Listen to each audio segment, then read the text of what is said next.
The materials needed for this experiment is 1.71 grams of yeast, flexible tubing, 10 ml of hydrogen peroxide, 250 ml beaker, 10 ml graduated cylinder, 100 ml graduated cylinder, steering rod, 600 ml beaker, Erlenmeyer flask, thermometer, stopper, rigid plastic tubing, and finally distilled water.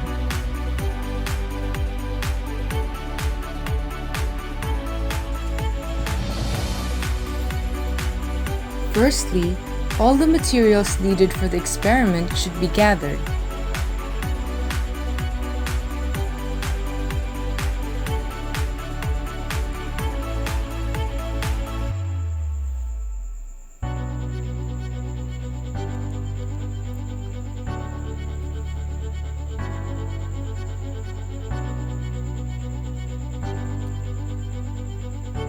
Then, mix the yeast in 100 ml of water in 250 ml beaker, which was heated to 313 Kelvin.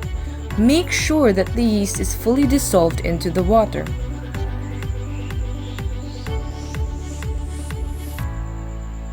Measure 10 ml of hydrogen peroxide and pour it into the flask. Place the 100 ml graduated cylinder covered with 2 fingers upside down into the 600 ml beaker.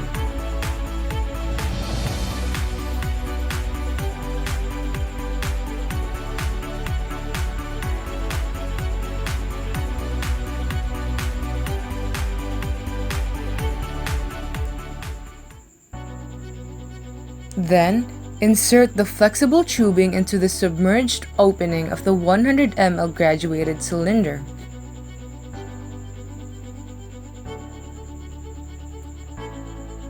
Make sure to record the amount of air that is trapped in the 100 ml cylinder.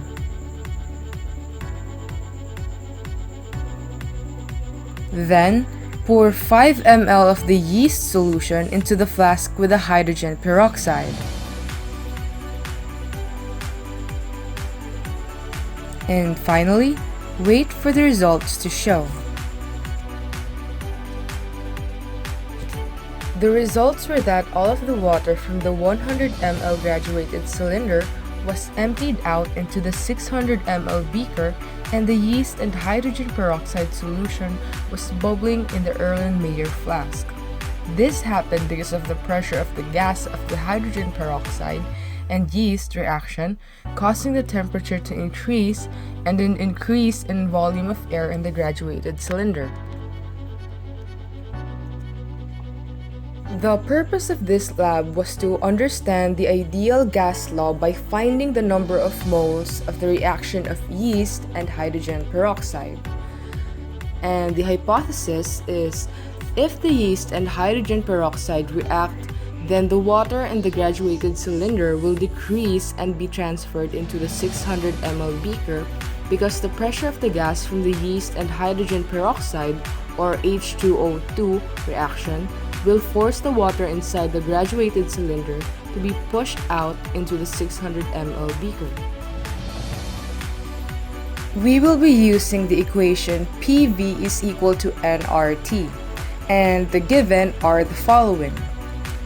P, or pressure, is 100 kilopascal because it is the standard ambient temperature and pressure. V, or volume, is 0.009 liters because this is how much the air occupied before reacting with the hydrogen peroxide and yeast. R, or gas constant, is equal to 8.314 kilopascal liter per kilomole. And finally, T, or temperature, is equal to 313 Kelvin because this is the temperature of the water when the yeast was mixed in it to make it active. So after substituting the given variables to the formula PV is equal to nRT, we will have 100 kilopascal times 0.009 liters over 8.314 kilopascal liter per kilomole times 313 Kelvin.